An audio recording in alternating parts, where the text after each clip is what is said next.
सतगुरु भगवान की जय। तो ये सतगुरु भगवान पूर्ण ब्रह्म परमेश्वर कबीर साहब हैं। शब्द रूप में भगवान आज प्रकट हैं। कहते हैं अच्छी आत्माओं को अपने साथ में सतलोक ले जाने के लिए भगवान आए हैं। तो ये भगवान प्रसन्न होंगे आधीनी से, दास भाव से, प्रेम से, समर्पण से, विश्वास से। 16 संस्कार भक्ति के दया, आधीनी, दासातन, संतोष, विवेक, ये सब हम जब धारण करेंगे और सतगुरु के चरणों में अंतिम श्वास तक भक्ति करेंगे तो फिर हम निश्चित ही सतलोक जाएंगे। तो आज का शब्द बहुत ही अनमोल है, बहुत ही अनमोल है। अगर आज का शब्द समझ में आ गया तो फिर सतलोक जाने में देरी नहीं है। कहते हैं मन रंगी खेले धमार। ये मन रंगी काल है, ब्रह्म है। कहते हैं मन रूप में ये विराजमान रहता है। तो पहले देख लेते हैं इसका मर्म क्या है। मन रंगी खेले धमार और 3 लोक में सार। काहू को पाताल पठावा, काहू को आकाश, और काहू को बैकुंठ देत है, और फिर मृत लोक की आस। देखो सब कुछ इसी में क्लियर हो गया कि ये मन रंगी राजा है ना, ये ब्रह्म है, ये काल है। वो काल ब्रह्म की सृष्टि है ये, और 3 लोक में सार। और भगवान काल भगवान का 3 लोकों में पूरा का पूरा सार है। कहती हैं पृथ्वी, स्वर्ग, पाताल लोक, ये 3 लोक विस्तारा। कबीर साहब ने अपने शब्दों में लिखा है इन तीनों लोकों में काल ब्रह्म की हुकूमत चलती है। किसी की इनसे बड़ी कोई हुकूमत नहीं है। ये 1000 हाथों का है ये भगवान। हरि है 1000 हाथों वाला। तो ये ब्रह्म हरि 1000 हाथों की कलाओं के मालक हैं। कहती है मन रंगी खेलें धमार, 3 लोक में सार। काहू को पाताल पठावा, कोई भक्ति करके पाताल लोक की भक्ति करता है तो पाताल लोक उसे ले जाते हैं। और काहू को आकाश, किसी को आकाश लोक में ले जाते हैं, विचरण कराते हैं, सुख धन धान से भरपूर कर देते हैं। और काहू को बैकुंठ देते हैं, किसी को बैकुंठ ले जाते हैं। कहते हैं विष्णु भगवान बैकुंठ धाम के भगवान हैं, मालिक हैं। तो इनकी शरण में कहते हैं देवगढ़ बना देती हैं किसी किसी को। तो कहते हैं काहू को बैकुंठ देते हैं, और फिर मृत लोक की आस। और फिर कहते हैं जब वहाँ पर भक्ति की पूंजी पूरा जितना उसने कमाई की थी, किसी युग में आके ऋषि के रूप में तपस्याएं की थी, दान किया था, धर्म किया था, जब कहती हैं तीनों लोकों में ये सारा पुण्य प्रताप खत्म हो जाता तो फिर क्या करता है वो जीव, फिर मृत लोक की आस, फिर मृत लोक में आ जाता है, इस पृथ्वी लोक पे आ जाता है। और फिर 184 योनियाँ भी भुगतता है। कोई नहीं बचा है, काल के जाल से कोई नहीं बचा है। कहती हैं सबको फिर ये 184 योनियों में आना पड़ता है। कहती हैं सुर नर मुनि सभी को छलिया, और काम क्रोध के संग अंतर और कहे कछु और करत सबन मन भंग। देखो कहते हैं कबीर साहब बिल्कुल पोल खोल रहे हैं। अब कहते हैं ब्रह्म की पोल खोल रहे भगवान। कहती हैं ये सुर देवताओं को भी ठगता है, नर इंसानों को ठगता है, और जो ऋषि मुनि थे तपस्या बेचारे कर रहे थे उनको भी ठगते हैं। सुर नर मुनि सभी को छलिया, सबको ये छल के बैठे है ब्रह्म काल भगवान। कहती हैं काल के जाल में फंस गए, तो ये काली के जाल में सब फंसे बैठे हैं। सुर नर मुनि सभी को छल गया, और काम क्रोध के संग। कैसे छलता है ये काम वासना है, काम से कोई नहीं बचा है। अब आप स्वर्ग के इंद्र को देख लो, बेचारे कहाँ इंद्र भगवान और कहाँ एक ऋषि की पत्नी के पीछे पड़ गए। ये कोई बात हुई, तुम तो यार भगवान हो, किसी की पत्नी को तो बख्शो अब तुम। तो कहती हैं काम क्रोध, क्योंकि इन पे काम कंट्रोल नहीं होता, काम के वशीभूत हैं ये सारे लोग।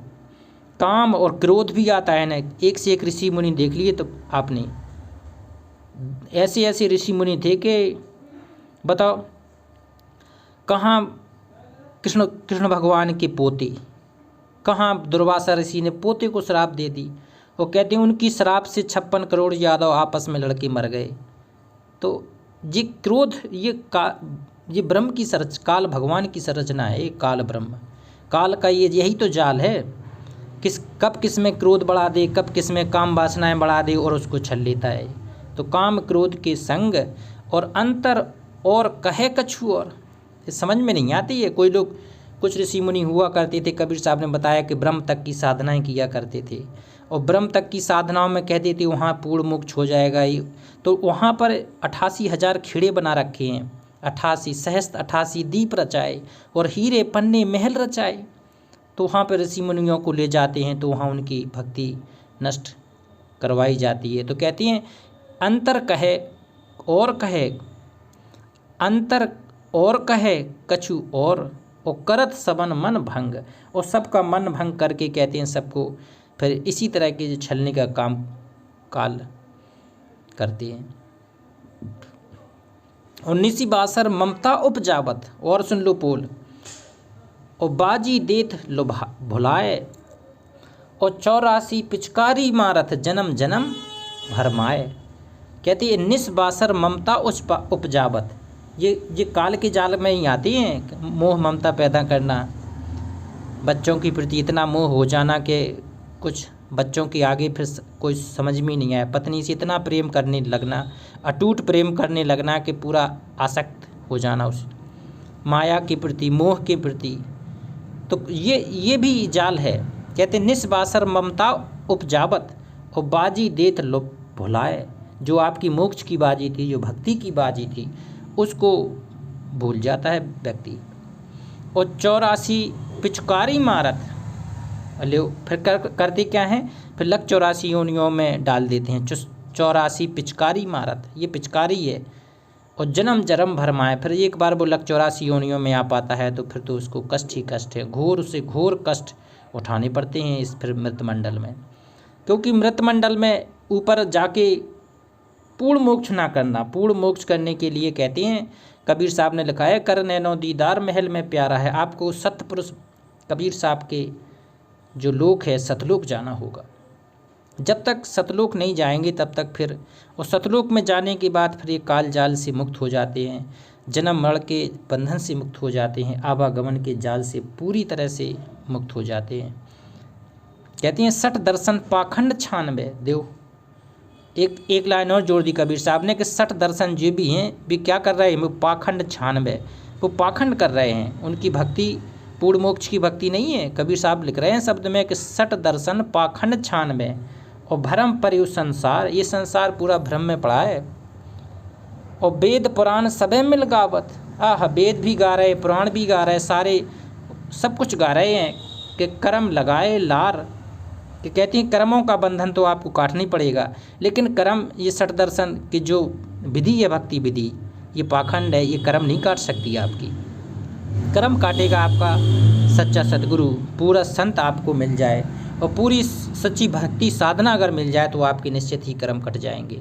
तो कहते हैं वेद पुराण सबे मिल गावत, कर्म लगाए लार, और ज्ञानी गुनी चतुर कभी बांधे, और माया रसरी डार, और पक्षा पक्षी खेलत सबको डारे पकड़ पछार। बताओ, ज्ञानी गुनी चतुर कभी बांधे। अब कोई सोचे कि हम बहुत बड़े ज्ञानी हैं, हम बहुत बड़े चतुर व्यक्ति हैं, हम कवि हैं, हम सन्यासी हैं, नहीं। कहते हैं ये काल के जाल से बचे नहीं हैं, ना ज्ञानी बचे, ना गुनी बचे, ना चतुर बचे, ना कवि बधे, ये सब बांधे हैं, ये काल के जाल में बंधे हैं। और माया रसरी डार, माया ने अपनी रसरी की डोर में बांध रखा है सब लोगों को, माया रसरी डार।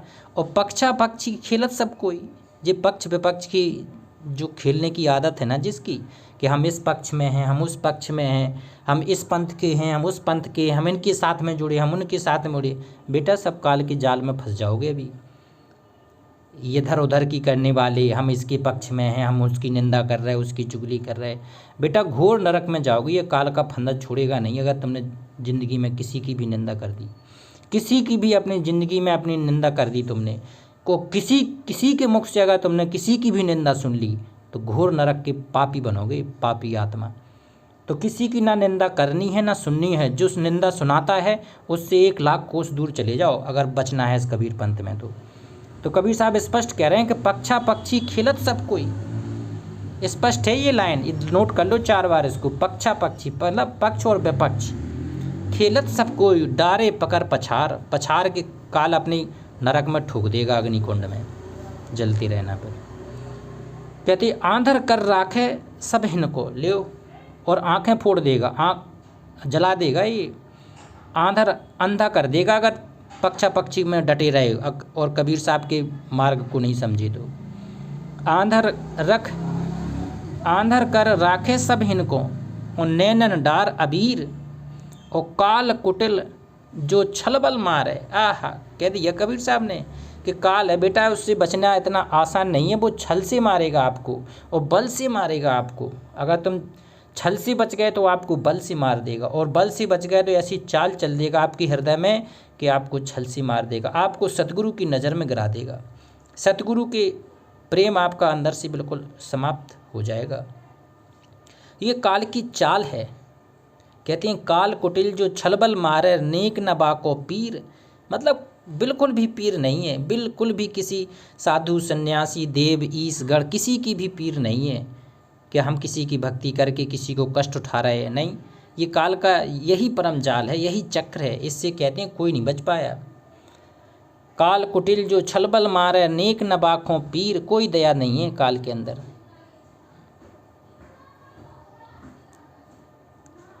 और खेल न जाने खेल निस दिन, आहा, और सुध बुद्धि गई हिराए। कहते हैं खेलना तो भक्ति मार्ग का जानते नहीं हो, दिनों रात खेल रहे हो। सुध बुद्ध गई हिराए, तो आपकी सुध बुद्ध हिरा गई, खो गई है। और जिभ्या के लंपट नर भोंदू, जो जिभ्या के लंपट बने घूम रहे हैं। कहते हैं गुरु के बारे में जानते हैं नहीं, सदगुरु की भक्ति के बारे में जानते नहीं हैं। अपना अहंकार, अपनी मान बढ़ाई ईर्षा के चक्कर में, कहते हैं जो जिभ्या के लंपट, जो भौंके फिर रहे हैं, तो वो भी लंपट हैं। जिभ्या के लंपट नर भोंदू, उन्हें भोंदू भी कहा है सतगुरु ने और लंपट भी कहा है।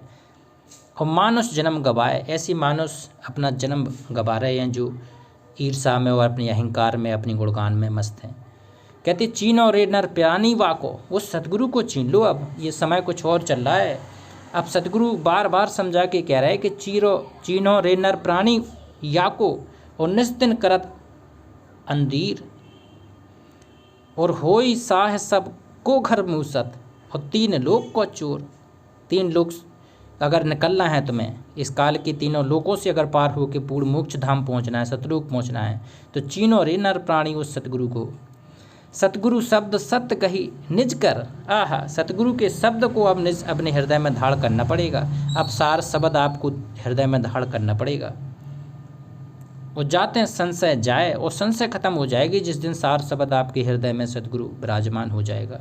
और आवागमन रहत है तेरो, फिर तेरा आवागमन से मुक्त हो जाओगे, इस काल के जाल से निकल के पूर्ण मोक्ष धाम सत्य पुरुष कबीर के स्थान पर पहुंच जाओगे, सतलोक पहुंच जाओगे। कहते हैं आवागमन रहत है तेरो, वो कहे कबीर समझाए। कबीर साहब बार बार समझा रहा है कि बेटा ये मोक्ष का समय है, ये सतलोक जाने का समय है, तो ये चलने का समय है, तो आप चलते हैं। ये बहुत युग हो गए यहाँ काल के जाल में धक्के खाते हुए, अब पूर्ण समर्पण करके सतलोक चलना है। तो एक बार जयकारा लगाते हैं पूर्ण ब्रह्म परमेश्वर अविनाशी राम सत कबीर भगवान की जय।